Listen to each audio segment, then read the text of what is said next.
So, next up, I'm going to introduce our opening morning keynote. We've got Dr. Dave Kung here, who um, is so lovely to join us today. He grew up in Stevens Point, Wisconsin, so he's a local from the area and then has moved on. And I think now he works out in Maryland, correct? Yep. He fell in love with both math and playing the violin and spent 10 years at the University of Wisconsin-Madison, where he got all three degrees in math. So his bachelor's, master's, and PhD. He's swam in Lake Wingra here in Madison, biked out to Paoli, and he actually gave his first professional talk in Green Lake, Wisconsin at the Wisconsin Math Council. So he's going to start us off this morning with his keynote, and we're so glad that Dave is here to help us really think about college readiness in math.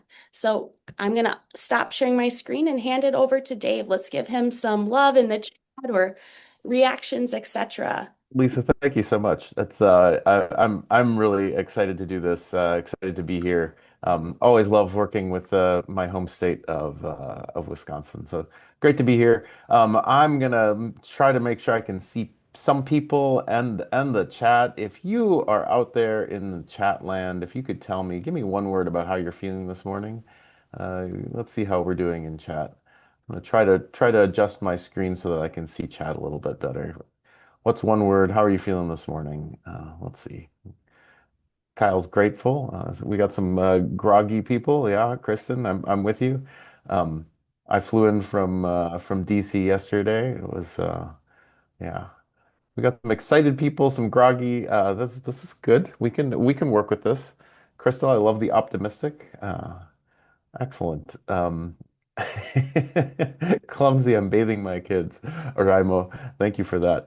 We are going to have some fun today. Let's see how we're doing. I will tell you if there's something in here you want a link to or something like that. I'm going to give you the link to the slides at the end. You'll see why as we get through here. So here's what we're going to talk about today. I'll give you a sense of where I'm coming from, talk about some student stories, and talk about the role of calculus. I've been honored to do a lot of work across the country on pathways, and so I'll give you my take on what I see across the U.S. And I'm not sure how much time we're going to have, but we might get to what makes math what math is important, and talking about our underlying values and beliefs. So. So here we go, and I'm excited. Mary Mooney's in the room, but she was at ASSM. I gave a version of this to ASSM back a couple weeks ago in Atlanta. Um, Really quickly, especially since I'm talking to a Wisconsin crowd, I thought I would give you a sense of where I'm coming from.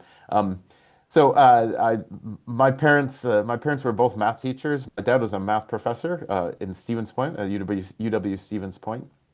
Um, they got married back in '69 and then moved to the state. So I think they moved to Wisconsin in 1970. Uh, that's me. My grandmother made us matching sweaters. Uh, that's me on the left. In high school, went to Spash, Stevens Point area senior high. Graduated from there in a date that we're just not going to name. Yeah, we're just going to skip that part. Uh, Ended up coming to Madison. Got my 3 degrees, as Lisa mentioned. I grew my hair out. Had a lot of fun in Madison. Madison's a fantastic place.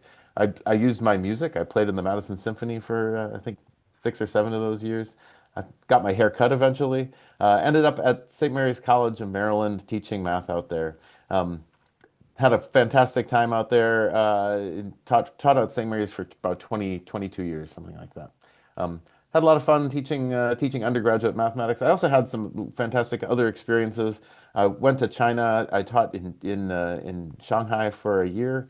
That was great. I've gotten to give talks in a bunch of other places. I think Lisa, you were in the audience for this out at MSRI at Berkeley. I've done a couple of lecture series, one on math and music for the great courses. Um, I've had some crazier experiences. That's Bill Gates behind that dot. They asked us not to share the picture with him in it. That's Dan Meyer on the right and Skew the Script and Course Kata. We were briefing Bill Gates on mathematics.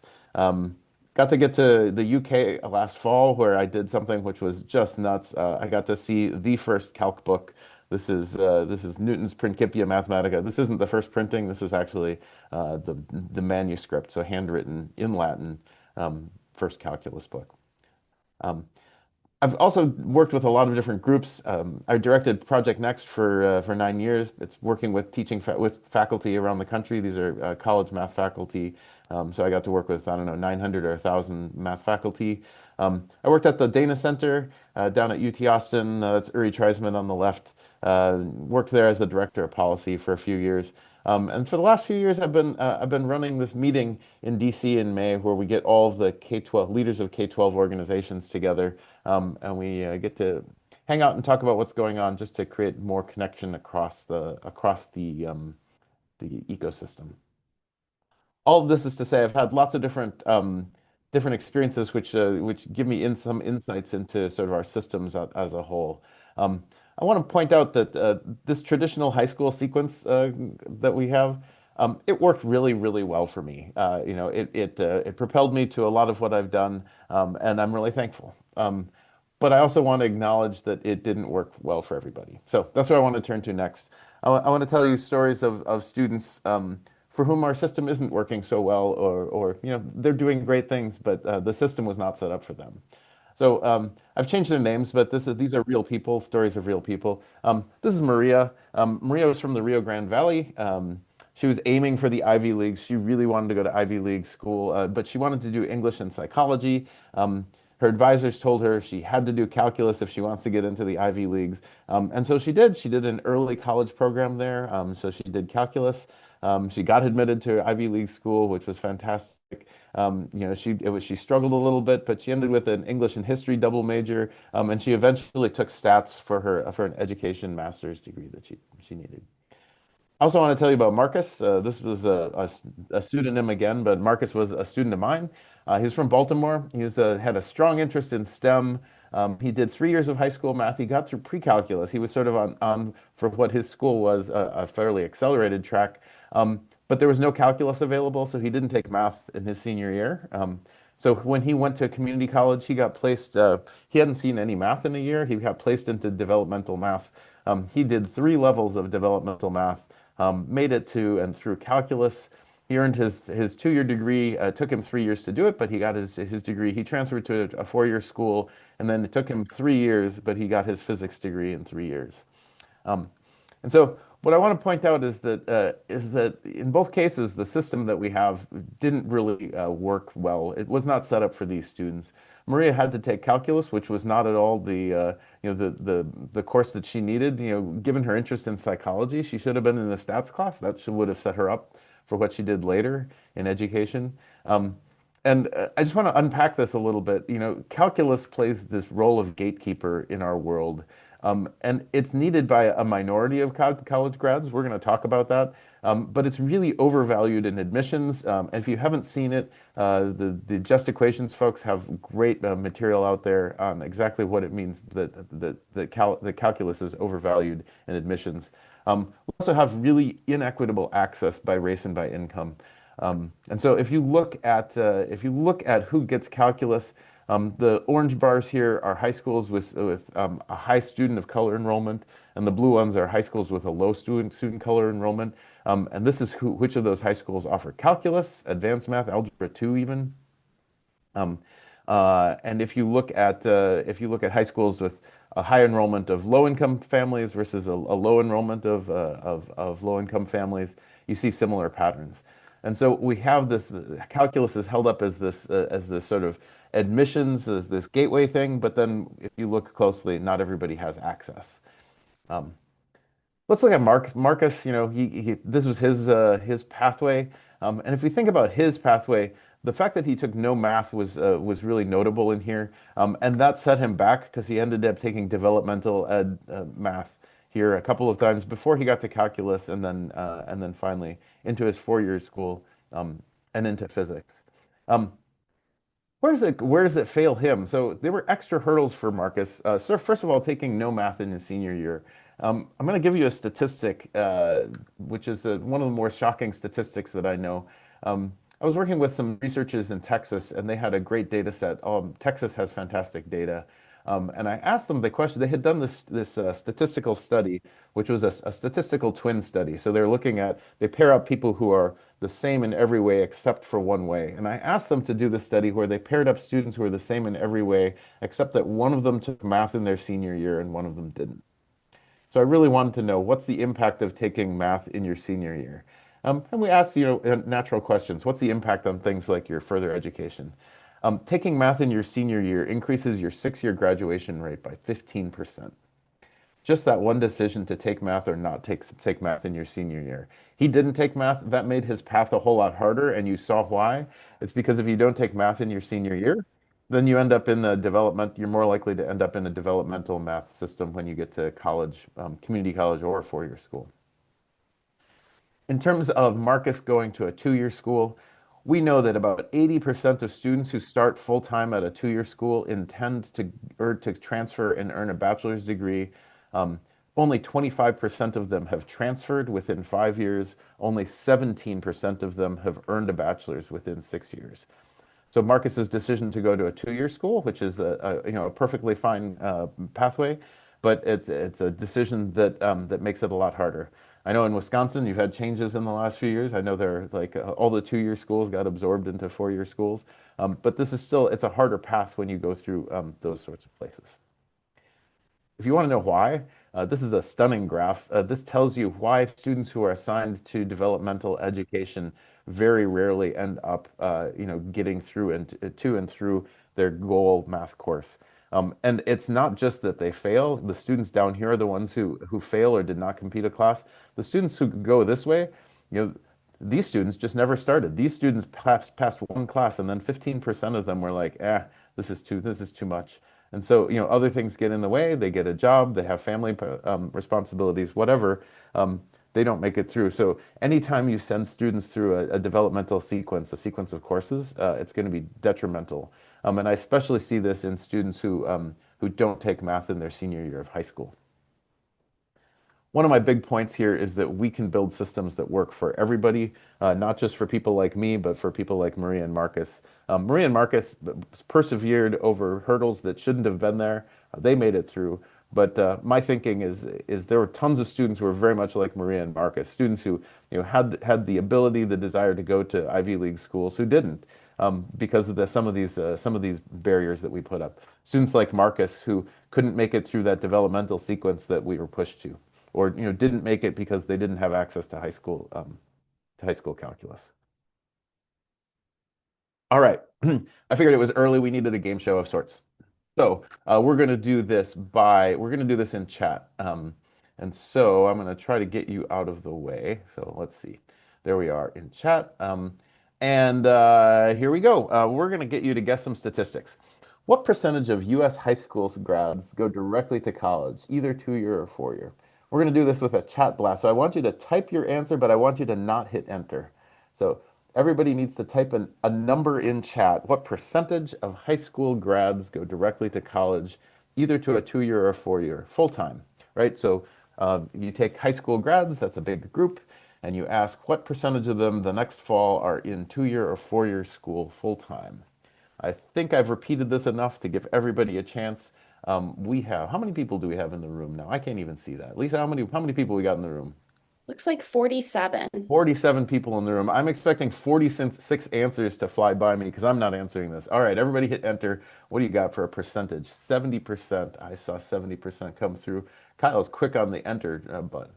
Kristen at 29%. So the range I think is 29 to 70. I do have degrees in math. I'm pretty sure that that is not the number of people we have in the room. So I think we might have some people who are doing other things. That's fine. I know we all have other duties. All right. The answer to that is 55%.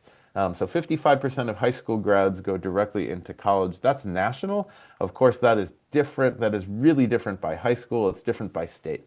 So there's your first one. Here's your second one. What's the 6-year graduation rate for high school grads who go directly to college? So in other words, when you have people who are starting full-time in college, what's their 6-year graduation rate? As in, what percentage of them are going to actually get a degree? Of the ones who start, of the students who start full-time in college, what's the percentage of them who will have a bachelor's degree within 6 years? Um, think anybody want a clarification on that one? Think we're okay? All right, everybody hit enter. What do you got? 45%. Here we go. Jennifer Lawler, 68%. Down to 50. Sarah Brown has 50%. These are all pretty tight. I think everybody in there is a sort of 50 to 70%. Excellent, 51%. This is a super interesting statistic. If you want to know the details, you can look at the notes after I give you the link to these slides. Um, it's 51%. But if you go directly into a 4-year school, you have a 6-year graduation rate of something like 65%. But the 6-year graduation rate for students who start in community college is down in the teens, high teens, 17% or so. And so it's you have to balance those out, and that's how you end up getting about 51%. Who needs calculus? So this is a study that I did, and I was trying to figure out what percentage of U.S. bachelor's degree recipients actually needed calculus. So just to be clear, we looked at students who were getting their bachelor's degrees and looked at what majors they had. The federal government has data on this, or well, I should say the federal government had data on this at the time. Whether or not that data is still available, given the demise of the Department of Ed, it's not entirely clear. But the Department of Ed collects data on this. It's called IPEDS. And I counted up the people who had degrees in any STEM field or econ or in some schools business, because all of those are likely to require calculus. And I just figured what's the percentage of the graduates who had a degree in one of those fields. Right, so hit enter. Let's see what we got for everybody. This is, you all are not different from other groups I have asked this to. I think we have a range of Jennifer, I think you're on the high end of 70. Ken, you got 10. Anything lower than 10? I think we have 10 or 12, right? So of the three questions, this is the one that people have a harder time answering. This is just the answers are all over the place. Even when I talk to people sort of in high-level policy positions, they don't know this one. And when I did this analysis, the answer is 34%. Um, so 34% of college grads actually needed calculus for their degree. Um, because I'm talking to a Wisconsin crowd, I pulled just the Wisconsin schools. It's 39% in Wisconsin. Wisconsin's slightly above average in needing calculus. If you're curious how this spreads out, I know different people are in different places in the state. Here's what it looks like at different 4-year schools. One of the things I want to draw your attention to is, boy, is that a huge range. Madison, 76% of graduates at Madison had a degree that required calculus. This is actually probably an overestimate for sort of technical reasons, but it's probably right around 70%.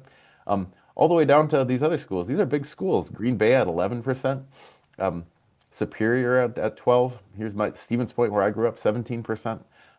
These really range nationally. It's the research schools that have engineering programs that are quite high, and it's the smaller schools that don't that are much lower.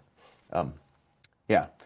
Now I want to put the stats together. We've done three statistics. You've estimated them. We see what the answers are. We can now tell what percentage of U.S. high school graduates end up needing calculus for their college degree within 6 years, right? And so we can string these together. To do this, you would need to go directly to a 2 or 4 year school. You would need to successfully complete your degree, and your degree would need to be one of those required calculus. We can multiply. We get 10%, something on that order. So 10% of high school graduates will end up with a college degree that requires calculus. The point here is that, so first of all, I want to be clear. I'm not advocating that we like figure out which of those students, which 1 out of 10 students in high school is going to need calculus and give them calculus and give everybody else something else. That's not what I'm advocating. We certainly need more people to have an opportunity, and everybody deserves a real shot at a STEM future and at the many fields that require calculus. What I'm advocating is that we shouldn't have a system which is entirely aimed at calculus when the vast majority of our students don't need it. And so that's the point I want to make, and that's what a lot of people around the country are doing, are trying to figure out how we can give students who don't want a future in STEM more statistics, more quantitative reasoning, more data literacy that would be better for them. It would be better for the workforce, and frankly, especially on the quantitative reasoning side, it would be better for our democracy, right? It would be better for us as a society if people had more quantitative reasoning. I think that was never more clear than in the pandemic when we were trying to make decisions based on data. And when we have things like vaccine effectiveness, we have percentages, and people were just in general not ready to deal with the percentages that were coming out and that were important um, during the pandemic, and we see that still persisting now, especially in the face of headwinds when it comes to vaccines. I also want to acknowledge, like, so in some sense, like that's the status. Calculus is sort of for everybody, but on the other hand, calculus is not really for everybody. Here's the percentage of high school graduates who end up with calculus on their transcripts.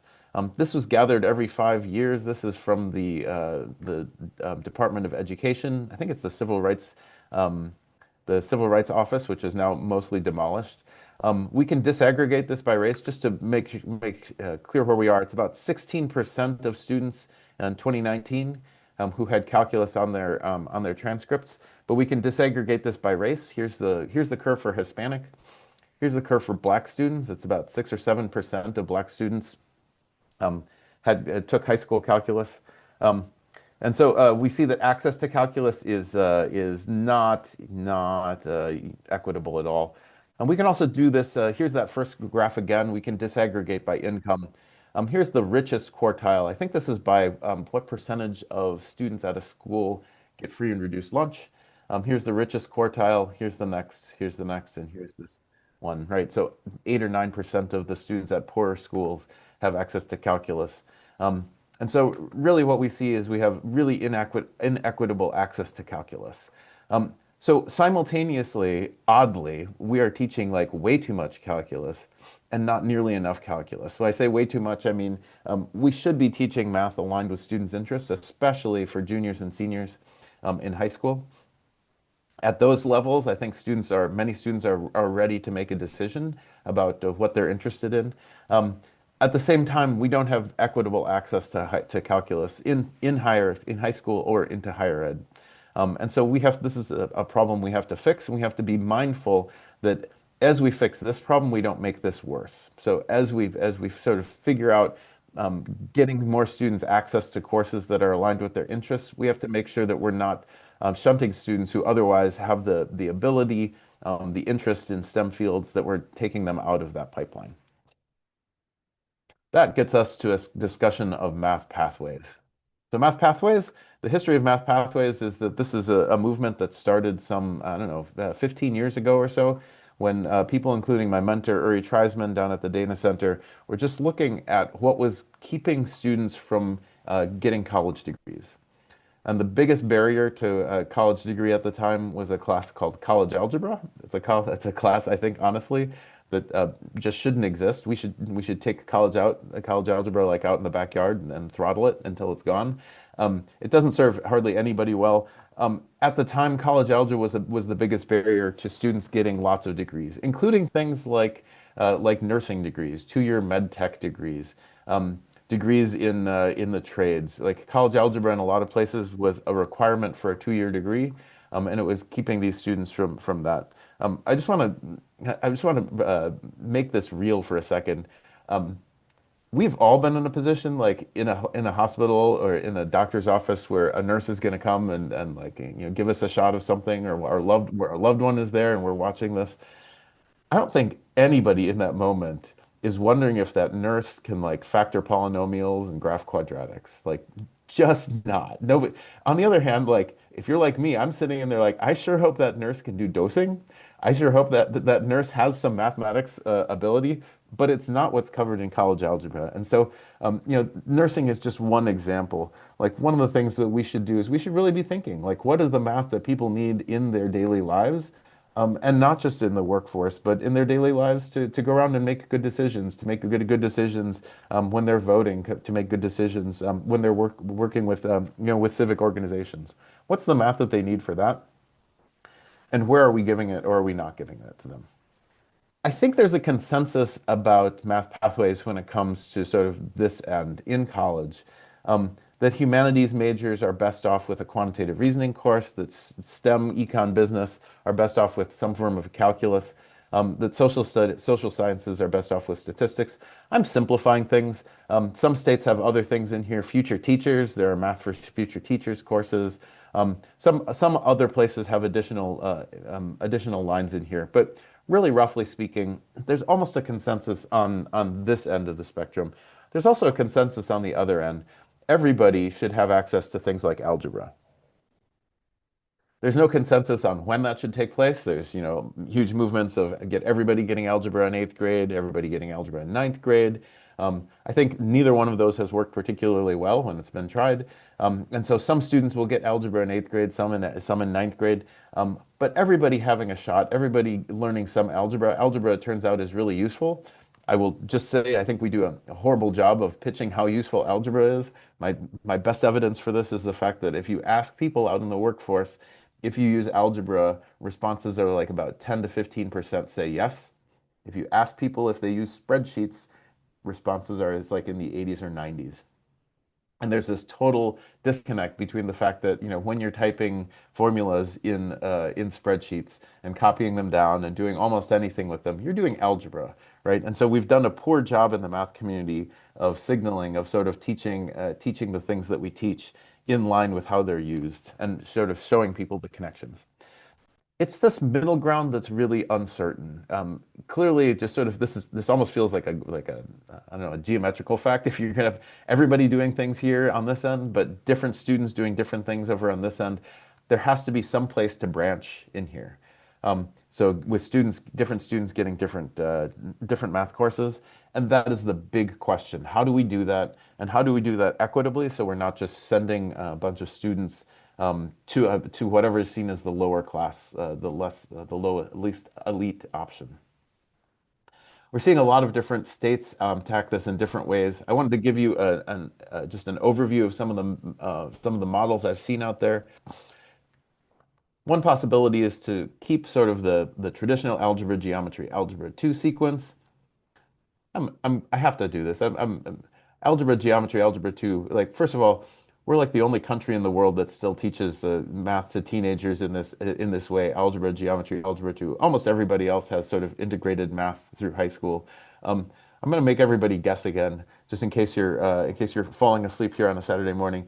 Algebra, geometry, algebra 2. The question is, don't hit enter, but put a date in chat. What year did algebra, geometry, algebra 2 start out as and slowly become the standard? When was algebra, geometry, algebra 2 decided on as what high school math should be?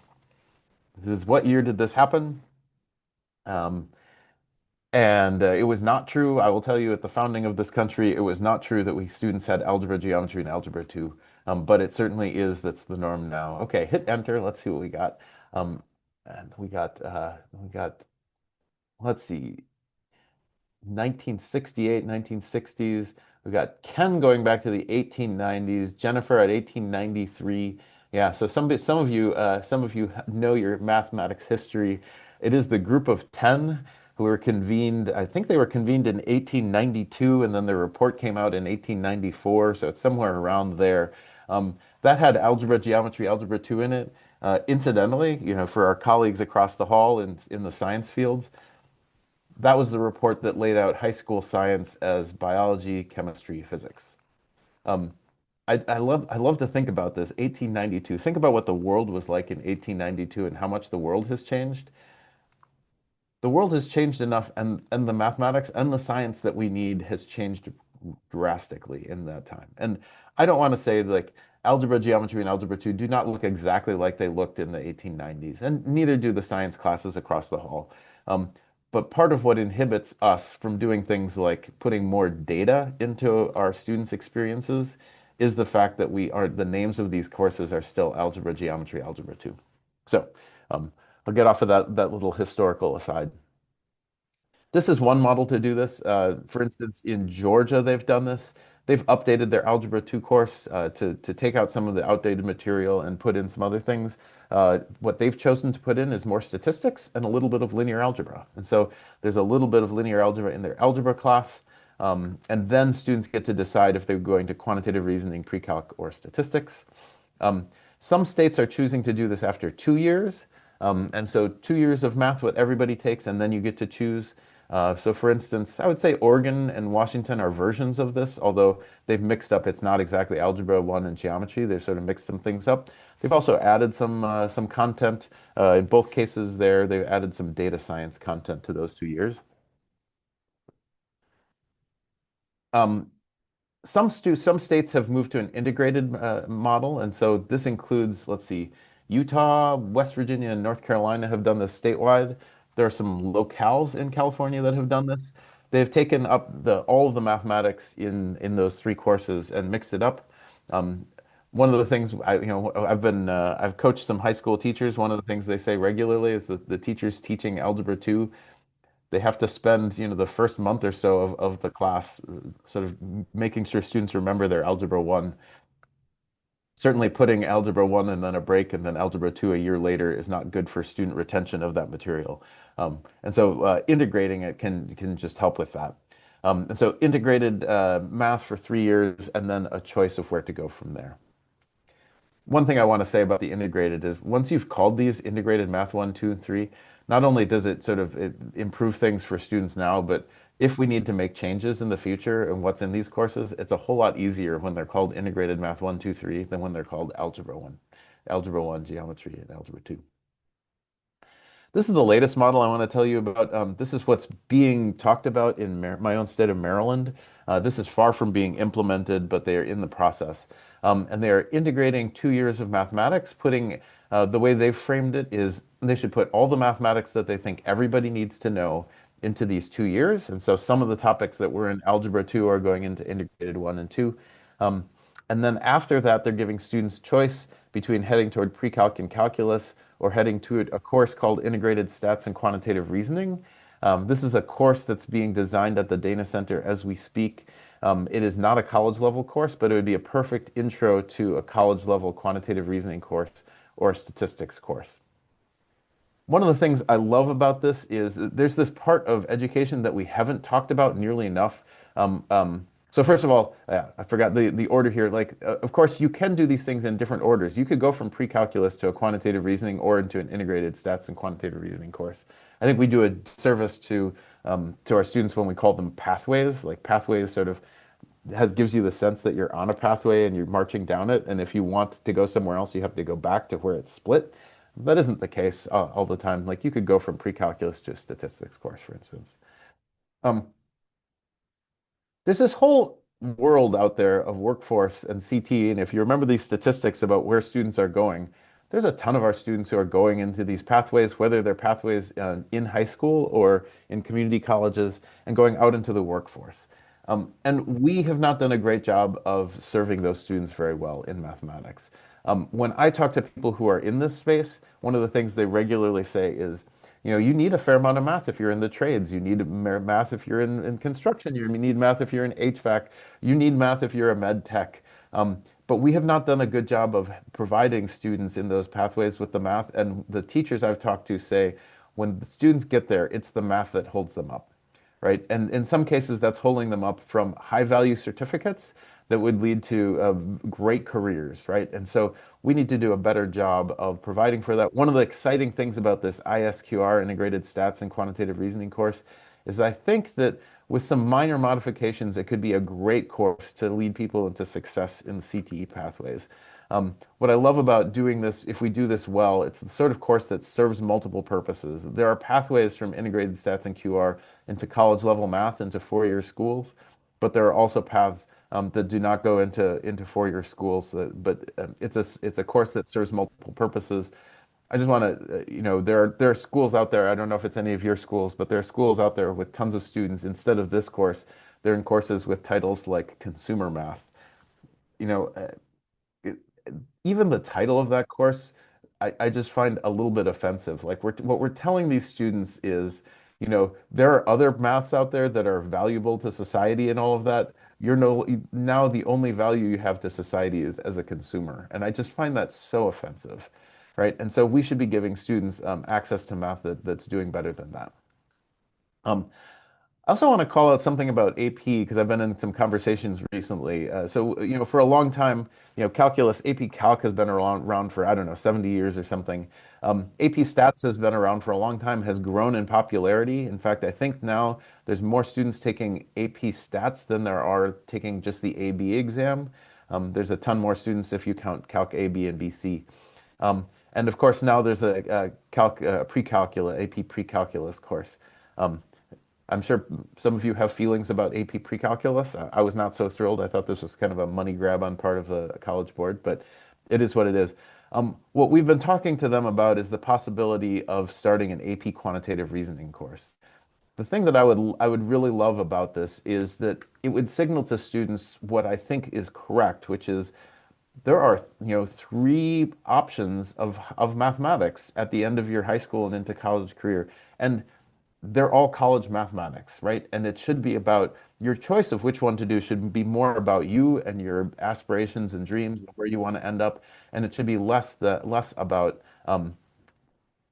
like which pathway is valued by by the elites and which one is sort of leads to STEM and that one is the premium pathway.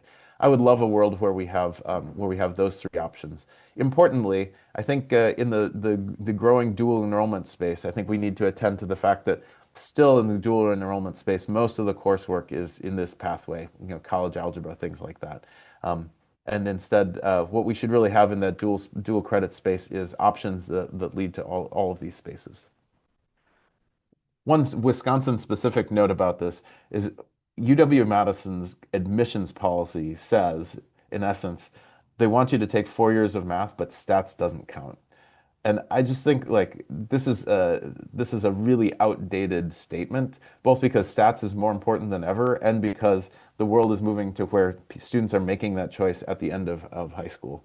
If you know people who are in the stats department at Madison, I encourage you to reach out to them and see if we can't get this changed. I've talked to enough people in Wisconsin to know that this statement inhibits students from taking math that's aligned with their interests at the end of high school. Um, that's something that as far as I know, I think this is the only statement like this I've found in the entire country. And there are places that are explicitly now saying you should take math aligned with your interests, including the entire state of Oregon. All the four-year schools in Oregon got together, and the statements there all echo the same idea.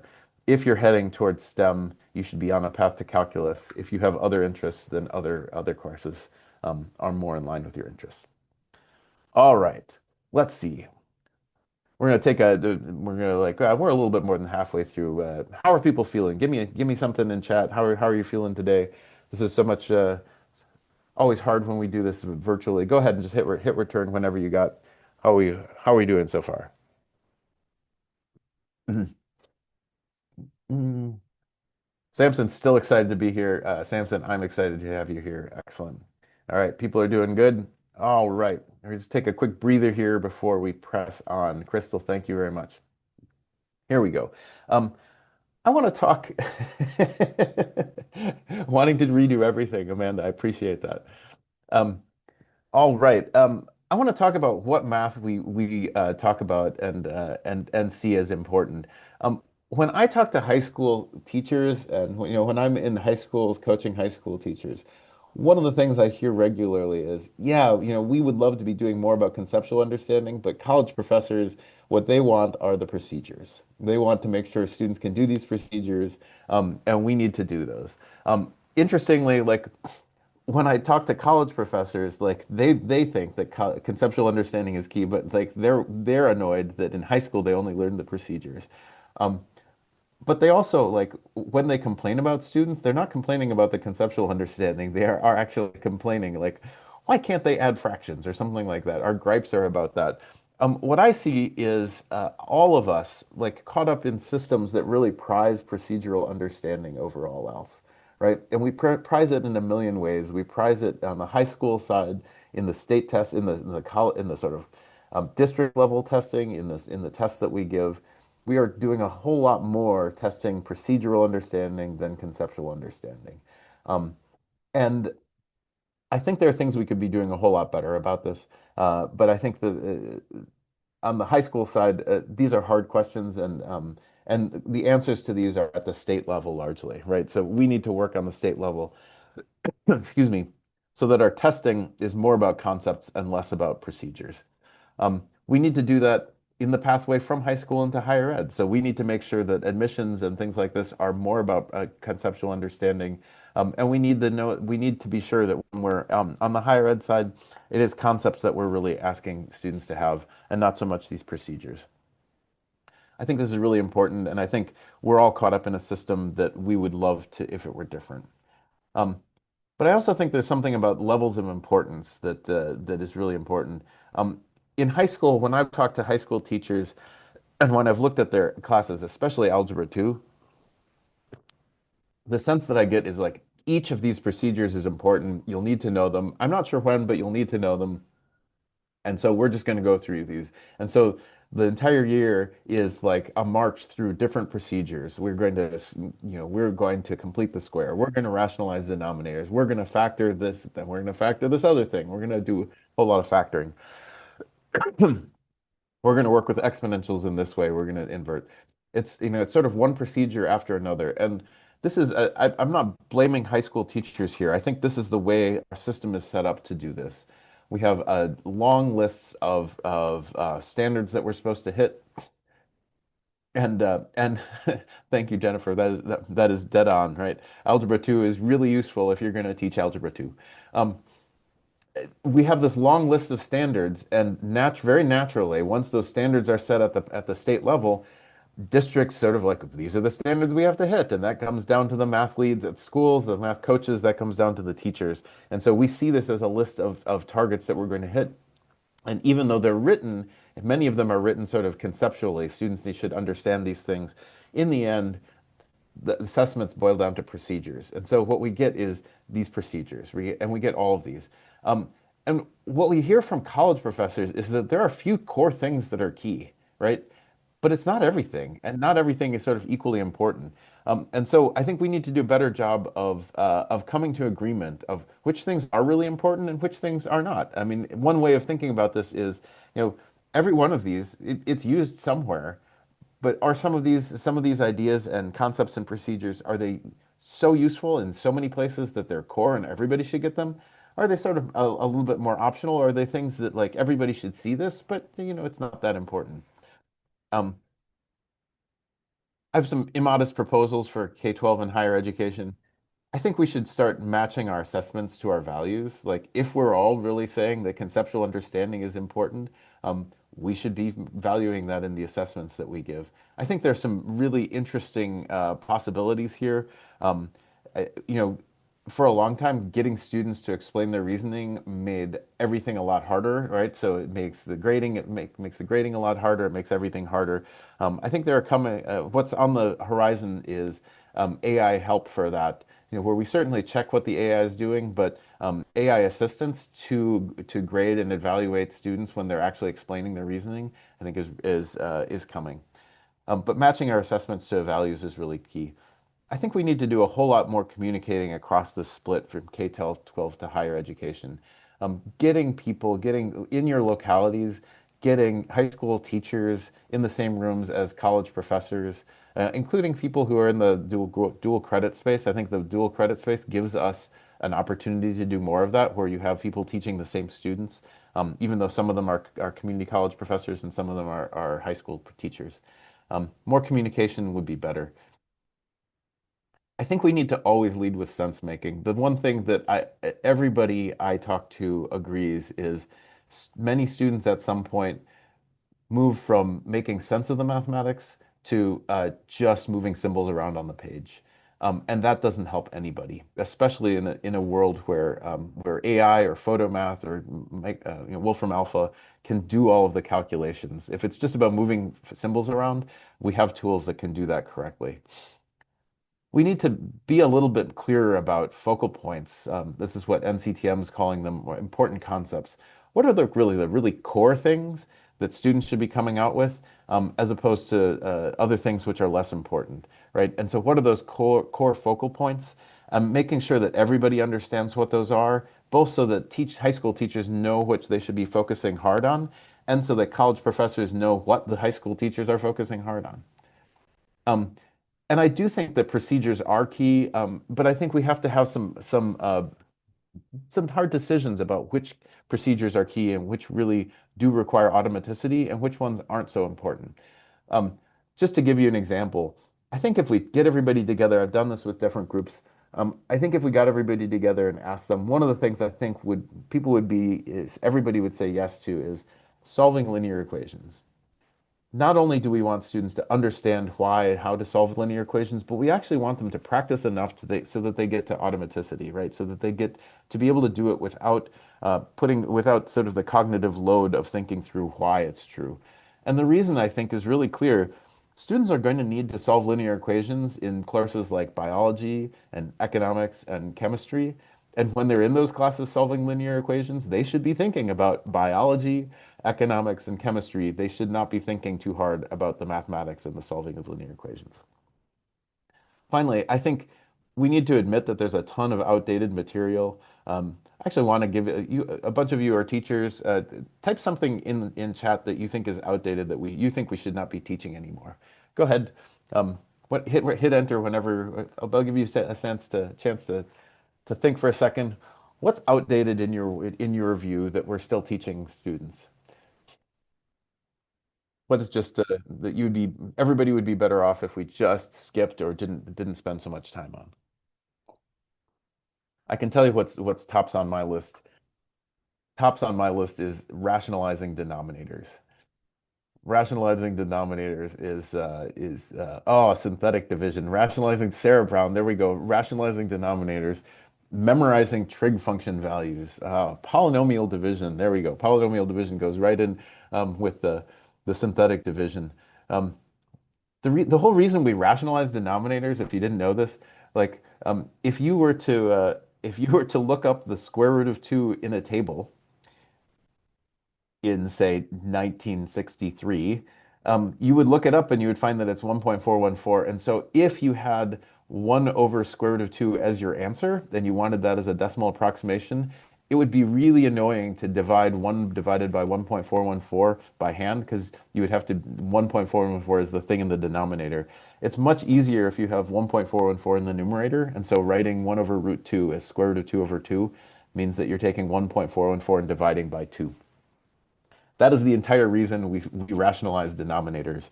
And boy, is that out of date. We need to do something that I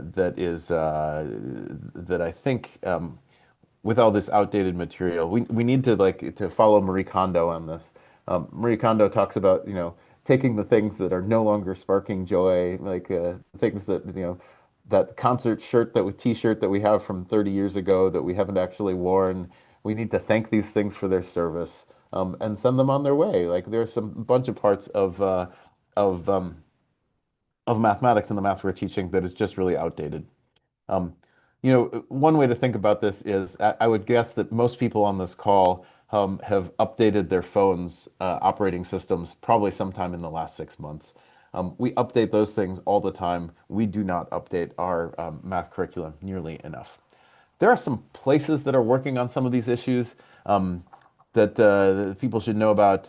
There are places where we can have good conversations about these that span K-12 and higher ed. National Academies has recently restarted the Math Sciences Education Board, MSEB. It was gone after about 2008. They've recently restarted that. It has a bunch of K-12 representatives on there. Robert Berry, former NCTM president, is on there. Jolie Honey from Utah, who's a former ASSM president. She's on there. That's a place where we could have those sorts of conversations in ways that would mean that the decisions would reach down all the way and get to students in the classrooms and to you all. CBMS, the Conference Board of Mathematical Sciences, which groups together a bunch of people, and then the membership organizations, the state leaders of mathematics, sort of district leads, NCSM and NCTM, National Council of Teachers of Mathematics. There are other groups working on this. SAP Student Achievement Partners is working on something like this. There are places we could have these conversations, and I think we should be. Um, I think we have just enough time to talk briefly about this. One of the things I see regularly is when we get into discussions about mathematics, sometimes there are some nasty fights. If you know the math wars from around 2000 or so, you know about some of this. One of the things I see regularly is that part of the reason we have these fights is we have different underlying values and beliefs about the point and the reason we're teaching mathematics. And I think we're not really honest about those all the time. Um, so I want to go back to something from the UK. Paul Ernest wrote about five educational ideologies. I'm going to run through these quickly. Industrial trainers, these are sort of back to basics. Sort of part of the reason is, to make factory workers. In some sense, if you're in this camp, like the point of education is to turn farmers into factory workers, and to get everybody in line. There are technological pragmatists who are really focused on workforce applications. If you're in this crowd, you're really pushing hard for data science, for more statistics, and to tie mathematics more directly to the workforce. Old humanists, transmitting a body of mathematical knowledge. There are these truths out there, these sort of Platonic truths, and we need to help students see those, very math-centered. The progressive educators who are about sort of self-realization, creativity, these are really child-centered. And then there are public educators who are looking to math as part of the tools you need to sort of critically examine democratic citizenship via mathematics. Um, these are different views of mathematics, different views of why we're teaching mathematics. Um, and I think these lead to different structures in mathematics. Just Paul Ernst goes into much more detail. So an industrial trainer, there's not just sort of the goals, but there's, what does the teaching class look like? What does learning look like? It's a theory of learning. What does the assessment look like? And so Ernst goes into all of these in much more detail. But the view here of mathematics is that it's a set of rules and truths. Excuse me. Public educator is much more about social constructivism. It's much more about an ability here is much more of a cultural product, not a fixed ability. If you want to know more about these, I put these in a nice table. You can read more about them at Five Ideologies, or you can scan that QR code. Again, I'll give you a link to these slides. So if you don't want to do this now, you can find this a little bit later. I do want to ask you a question that I think is really fascinating. Where do you think you are now? Are you a sort of an old humanist? Um, are you a progressive educator? Are you a public educator? If you're following along, type one of those in chat and tell us where do you think you are right now in your journey as a math teacher. Where's your view? Um, One of the fascinating things I think is that if you talk to college math professors are a lot more likely to be sort of old humanists. And if you talk to people in our client disciplines, they see mathematics, they're much more technological pragmatists. But I also think that it's interesting that I think we change where we are. Where were you at the start of your career? Where were you at the beginning of your career? I will Kevin, I appreciate that. I will say, like, I think when I started my career, I was much more of an old humanist, and I've slowly moved toward progressive educators and maybe even public education at that. I think this is a really fascinating question. Um, but I think that it's really important to sort of think there are other people that we deal with all the time who have these other ideologies. How does that impact your interactions with them? One of the things I see again and again is that these different ideologies um, lead to different sort of fights. And part of the reason that we have these fights in mathematics is that we have these different ideologies, but we're not honest about them. We're not open about them. We're not saying, I'm approaching this from a progressive educator perspective, and that leads me to think this and this and this. We just sort of jump quickly to the conclusions and say, this is the way math should be, without being honest about where we're coming from. I think we would be better off if we were sort of more open and in these discussions, especially in these discussions across the K-12 higher ed gap, if we were more honest and open about where we're coming from. I think that would be a really important part. there's my modest proposal. Let's be open about our ideologies. I think that would help us understand where other people are coming from. Thank you very much for your time. Really appreciate it. There is a QR code to get to these slides. I put a lot of details. The details, you'll notice there were no citations in the slides that you saw. Those details are all in the notes on these slides. Hope you enjoyed this. Hope you get a chance to take a look at some of the references that I put in there. And I really appreciate the opportunity to come and talk with you.